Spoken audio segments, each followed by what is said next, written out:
Right, hello everyone. So welcome and thank you for joining me here.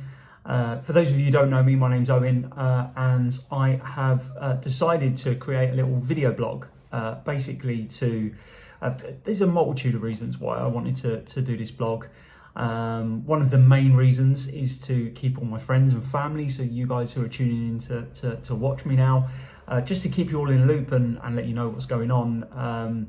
It's a huge challenge. I'm so lucky. I've got so many great people around me who take a genuine interest and always want to know how I'm getting on, worry about ringing or texting to kind of ask me because you think I might be overrun with things and stuff like that. So I really wanted to do this to number one, keep you guys informed and let you know exactly what's happening, let you know how I'm doing, how treatment is going, etc. So that's what I'm going to aim to achieve. I'm also going to aim to achieve a couple of other things, hopefully, which is that there may well end up being some people who don't know me watching these blogs, which is absolutely great. You're more the merrier, the more you're all welcome. I want to share some of my experiences and things which I've been through over the last 17 months now since I was diagnosed.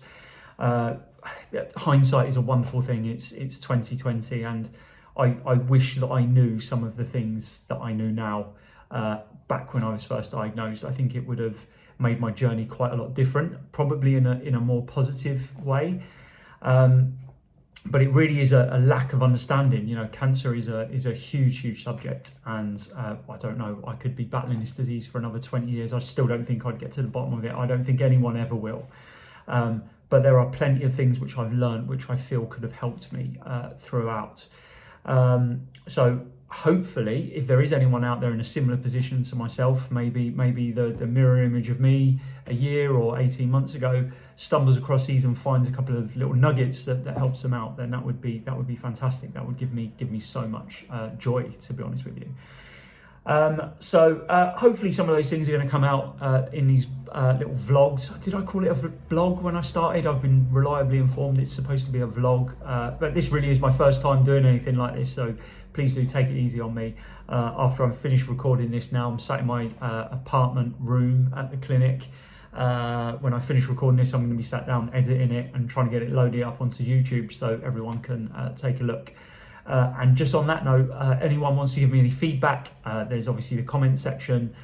Please feel free to give me any feedback in there. Also, if you want to ask any questions, if there's anything that you want me to cover, if there's anything that crops up that you're specifically interested in, then let me know and I'll see if I can give you a bit more information about that in the next vlog episode, or maybe even do its own one if it's a subject that's big enough. So please do let me know anything in the comments, and then I think you can like and subscribe and all that kind of stuff. So but just generally, thanks for watching, and again, to those of you who have supported me all the way through, just can't thank everyone enough for the support that's been shown to me and my family. You've been absolutely incredible from day one.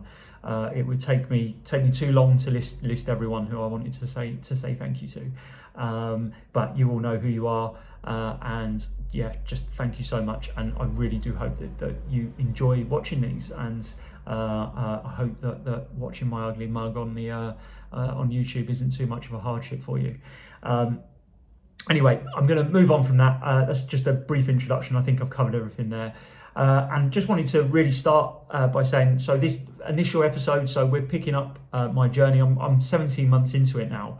I have been threatening to make one of these for quite a few months, for one of any number of reasons. Take your pick why I haven't done it yet. But now I've actually gone abroad. So as we speak, I travelled to Germany yesterday to spend some time at a clinic here.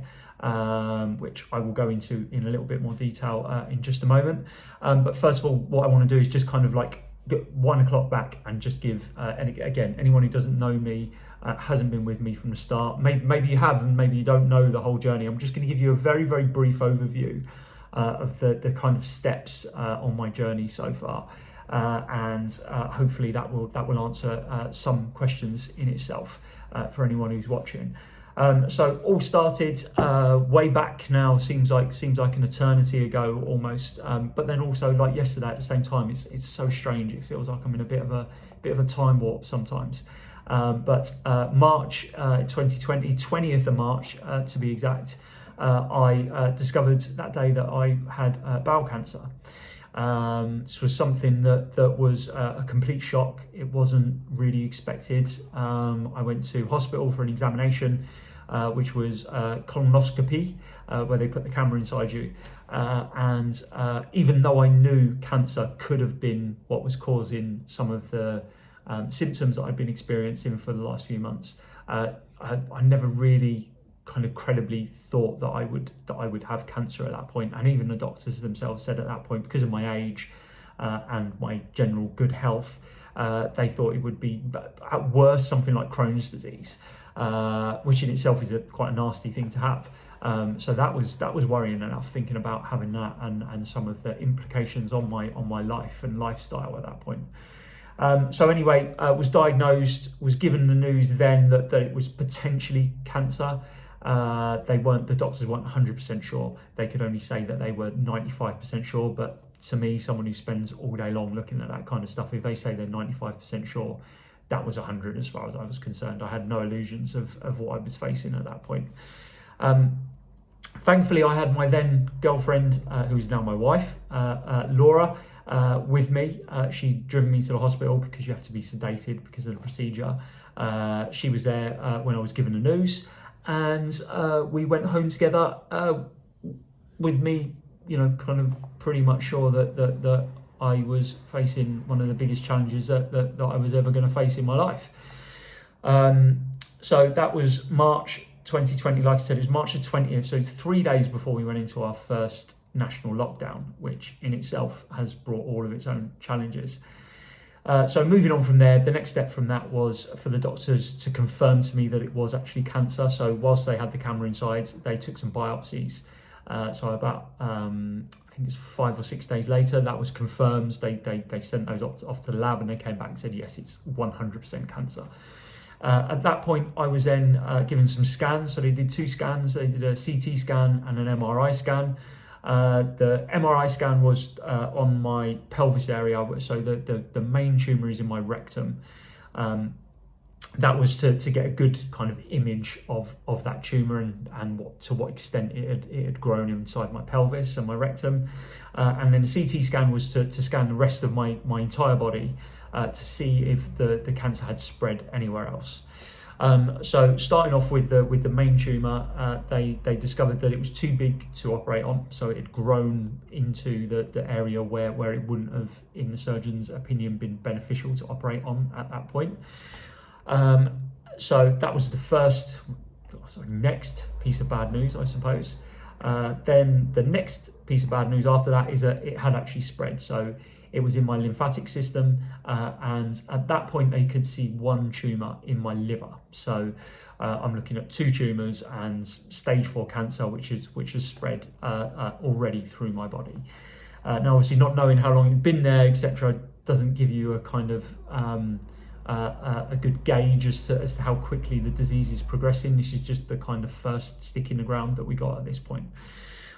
So at that point, all things considered, and after having meetings with the oncologists and the surgeons and them having their own meetings, they decided that the best course of action was chemotherapy, which is the kind of one of the 3 go-to treatments which you will find within the NHS and most conventional cancer treatments. Chemotherapy, radiotherapy, and surgery are the 3 main things that are considered.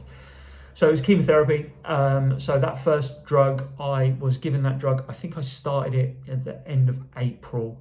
So about 6 weeks after my initial diagnosis, which was pretty quick, all things considered as well. Bearing in mind that we had just gone into a national lockdown as well. Again, consider myself really lucky that I was diagnosed when I was, because if my appointment had have been a week later, the chances are that appointment would have been cancelled, and then I could have been sat there for God knows how long before they actually then discovered that I was as ill as I am. So chemotherapy started that in April. That went on for, I had, gosh, it's hard to remember now. I thought I had all these dates in my head. So I think I had 8 cycles of that. So it's about 8 cycles. So it was an infusion of drugs every 2 weeks, which took 16 weeks, so about 4 months to complete. At the end of those 8 cycles, they give you another scan to see how you are responding to the treatment at that point. Now, at the end of that scan, they found that the tumour in my rectum, the main tumour, had stabilised / shrunk a very, very small amount. It had a very small effect on that tumour, which was fantastic. The not quite so good news was that the liver, the disease in the liver, was progressing. So at that point, there was then 3. So 1 tumour had turned into 3 tumours in my liver at that point. So the decision was taken at that point. What they wanted to do is they wanted to keep the tumour in my pelvis under control with some radiotherapy, which I had. I had a week's worth of radiotherapy. And then they went on to do a liver resection. So they operated on me. It was about a 7-hour operation. They removed what ended up being 4 tumours. By the time they did some more scans before we got to the operation, there were then 4 tumours inside my liver. They successfully removed all of those during the operation. As I say, 7 hours. It was a very, very big operation. Not without its complications, which I will talk about again another time. There were some huge complications from that operation. Removed them all successfully, did a scan, I think it was 4 weeks later after the operation, and unfortunately the tumours had returned to my liver. So I think at that point there was another 2, 3, maybe 4 tumours. I can't remember exactly. The most important thing is that it was back. So the operation hadn't worked. It had been unsuccessful. Well, they'd successfully removed those tumours.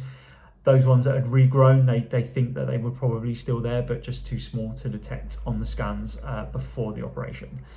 So moving on from there, then it was back to chemotherapy again. So they decided that what they needed to do was to try and treat the whole disease again, and this time use a different type of chemotherapy drug, which I started in September. I started that in September. The liver resection was in August, by the way. So I started the second lot of chemotherapy in September, and was given, again, 8 rounds of that. Took us up to, no, it wasn't even that many. It was about 5. It was about 5 rounds of that I think I had. When they gave me the next scans after that, the disease was continuing to progress. So again, chemotherapy had failed. The pelvis and the liver were still growing and multiplying in the liver.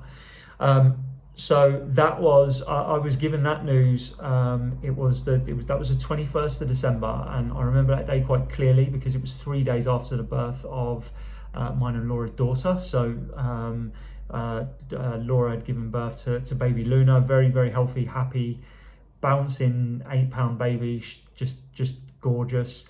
And then 3 days later, I get a phone call from the oncologist telling me that basically at that point they'd exhausted the main treatments available to us on the NHS, and that at that point they deemed my condition to be terminal, and that there was no more effective treatments available, and that the disease would eventually kill me.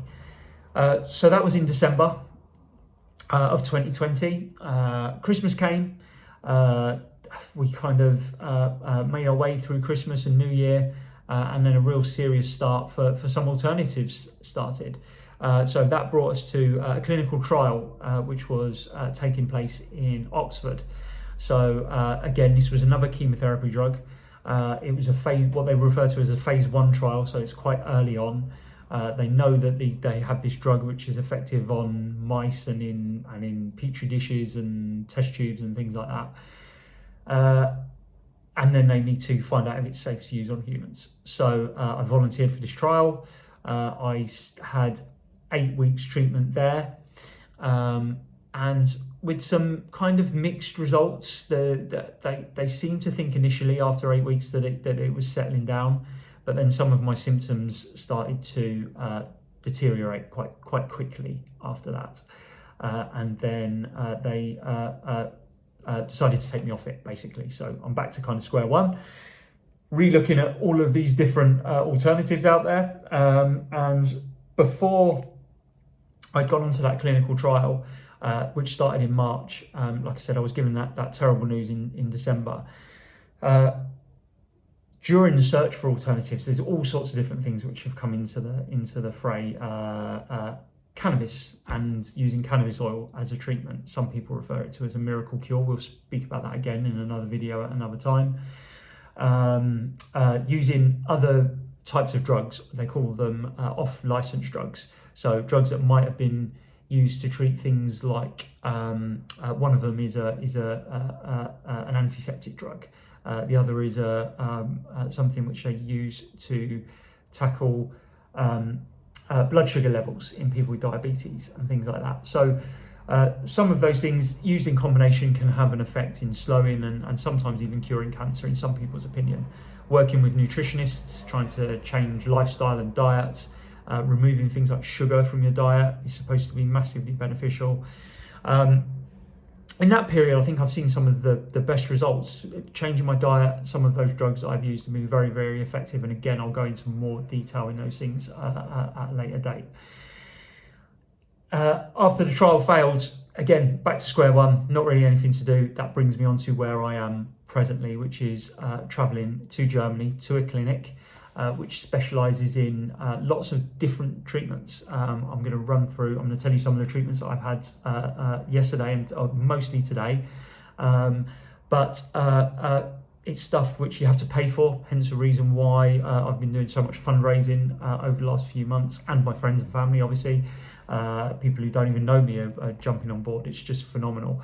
So I'm at this clinic, it's a private clinic, privately funded by the generous donations by people such as yourself. So again, thank you so much for your generosity. So that brings me here. Again,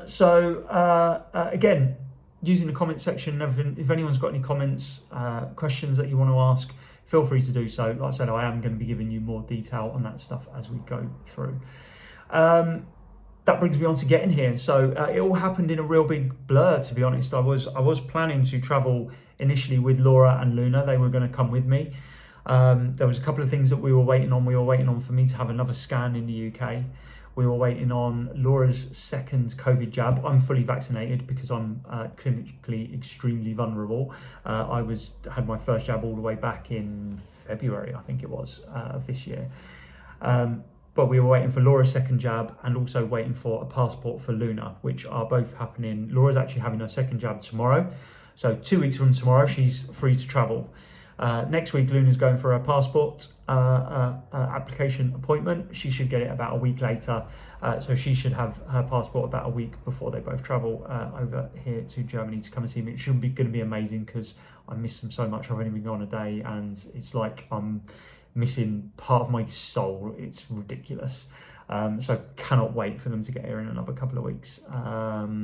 Travelled here all in a bit of a rush. It was again down to deterioration in my symptoms. So have been experiencing more pain, less energy, more kind of bleeding. Although my latest round of radiotherapy has kind of waylaid some of that. That's made some improvements. But over the last 3 to 4 weeks, my general health state has not been very good whatsoever. It's been some of the toughest, it has been the toughest month of my journey so far with this disease, maybe barring my recovery from that liver operation, which I'll tell you again about at a later date, for those of you who don't know. So arrived here, so booked a flight. I booked my flight on Tuesday. So Tuesday was when we kind of made the full fast decision that I was going to travel on my own. Booked the flight on Tuesday, booked a taxi, booked the clinic. Got on a flight yesterday morning from Birmingham Airport, nice and early, 6:05, wheels up. landed in Frankfurt Airport. Frankfurt, got a taxi from Frankfurt, which the clinic very kindly sent for me, to the clinic, about an hour and a half's journey away from Frankfurt Airport. Arrived here, very, very nice facility. It's all under one roof. So I'm staying here. I have my room here, which I'll give you a little virtual tour of at some point, I'm sure, maybe when I've unpacked properly and it's a little bit cleaner. But lovely facilities. The hotel room, it's like a hotel room. It's like a 3-star European hotel room, if anyone's ever been on a vacation into Europe. Very, very standard, kind of nice, clean accommodation. It's absolutely fine. It's not the Ritz, but that's not what I was expecting, and certainly not the most important thing on my list right now. Arrived here yesterday, was given a really nice introduction, shown what things like where all the treatment centres are and the where I go to get food. So fully fed here, 3 meals a day, breakfast, lunch and dinner. And introduced to some of the medical staff, and met with the doctor. We had a very brief, about an hour's worth of consultation. We had already spoken on the phone before I travelled, but he had more questions for me, wanted to go through more stuff about some of the drugs that I'm currently taking and things that I've been doing to kind of self-treat. Just make sure that he knew as much as he possibly could about my condition before we got started. So last night, got a pretty good night's sleep last night, albeit very, very strange, because I can't remember the last time I slept on my own without Laura and Luna in the same room. Again, miss you guys so much, it's crazy. Got up this morning and I had to go and have some blood tests before I had breakfast. So they had my breakfast waiting for me in the treatment centre rather than downstairs in the restaurant. Of course, I forgot this, went to the restaurant, they told me my breakfast was upstairs. So I went upstairs, had some blood treatments, and those blood treatments this morning started off a little bit, I felt a bit like Lance Armstrong this morning, not because my cancer had spread into my brain, my lung and my testicles, but because they took some blood from me for tests, and then they took another 100 mils of blood, and the nurse took it off and infused it with oxygen, mixed it up with oxygen in like a glass bottle, brought it back, plumbed it back into my arm, and then injected it back into me. So I think that's commonly known in athlete circles as blood doping, is what I think that's my understanding. I still need to watch that Lance Armstrong movie, the programme, to fully understand it. It is on my list of things to watch. It's supposed to be very good. So that was the first treatment that I had this morning. I was given a high dose of vitamin C. So these infusions, which I'm going to be getting here on a regular basis, one of them is vitamin C. These have been shown in certain studies to have really good effect on tumour growth. So I was given that. They then gave me another injection, which was to detoxify me, to remove certain toxins from my body. I was told at that point that I'd probably spend the rest of the day being a bit more sweaty than normal. It turned out to be pretty true. I have been sweating more than I normally would. So I think that's some of those toxins coming out of my skin, obviously. Then I had lunch, and then I was given some massage treatment. So there's like a physiotherapy centre down in the basement. And I was given a massage, and then a suction cup massage. I'd never had one of those before. It was very, very strange feeling at first, but very pleasant. All over my back, this suction cup, which makes a suction action at 200 times per minute. Felt like I was being eaten alive by electric eels or something like that. So I had that for about half an hour. Then they did some electric therapy on my liver and my spleen. So I was connected up to all these electrodes. And it felt a little bit like one of those machines which makes your muscles tighten, connected to my abdomen. So that, again, that was for about half an hour. I actually fell asleep during that one because I was just in a dark room on my own, and fell asleep during that treatment. So must have been quite relaxing on some level. I finished that, and then that was pretty much me for the day. It was about 3:30. I then took a little walk down into town. There was a couple of things which I didn't manage to pack yesterday for one reason or another, because I either forgot or I just simply didn't have space in my suitcase which I brought, or my duffel bag, I should say. Took a little walk into town, picked up a couple of things, came back and had lunch. And I must say that the last couple of days I'm feeling a lot better than I have. Like I said, the last month has been really, really tough. The last couple of days, last night I was quite sick. I didn't feel very well. It's probably to do with the lack of sleep and getting on a flight. I was pretty constipated as well, which is quite difficult because one of the things which I haven't mentioned is in January I had a stoma bag fitted because the tumour in my rectum was starting to block my back passage. Was quite constipated, and I think all the things that I'd eaten for the last few days had nowhere to go. So that made me quite sick yesterday evening. But today, after everything, I'm feeling good. I feel a lot brighter. I feel like I have more energy. They've changed my painkillers. They've taken me off. I was on quite a lot of morphine.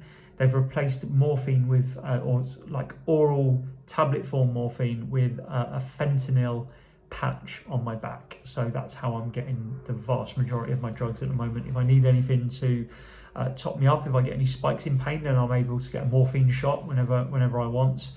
But the doctor wants me to stay away from oral morphine for reasons like constipation and things like that. So like I say, feeling good, bright, optimistic. As those of you who know me, I'm always optimistic. I'm always happy. I am always going to face this challenge in exactly the same way. But I'm here. I've got a really good feeling about this place. That there's a huge amount of other stuff that's going to be going on over the next couple of weeks in terms of treatments. So some of the other things that they're going to be doing here are things like they call them hyperthermic treatments, where they heat up the tumours to try and encourage cell death and shrink the cancer down. They may well try chemotherapy in a different manner to which you would normally get it on the NHS, in a very low dose. They're going to take some of my blood samples and send them off to some different labs. Costs about €2,500, I think, to have them tested to see if there are any other drugs which I might be more susceptible to in terms of treating the current tumours. There's lots and lots of other infusions I'm going to be getting. They do, I think they have like a Michael Jackson-esque style oxygen chamber where you can take oxygen in large quantities. Apparently tumours thrive in an environment that's lacking in oxygen. So the more oxygen you can get into your system, the better. I do lots of holistic treatments here. One of the things that they did yesterday, they showed me around, they have a little arts and crafts centre where you can go and do expressive painting and clay sculpting and things like that to improve your aura and your mindset, and you can speak to people. The people that work in that centre are kind of counsellors, I guess, to a certain degree, so you can talk to them about how you're feeling, which for those of you who know me is no trouble. You have to do well to shut me up sometimes as I look at my time frame and see that I'm almost half an hour of speaking to you now, which does bring me on to kind of saying I'm going to wind it up now. I'm conscious that I don't want to keep anyone too long. I'm going to try and limit the timings on these videos. So the next one will be in the next couple of days. I will do it. If I've got enough to report tomorrow and I've got enough time and I feel well enough, I'll do another one tomorrow to let you know what happens there and then.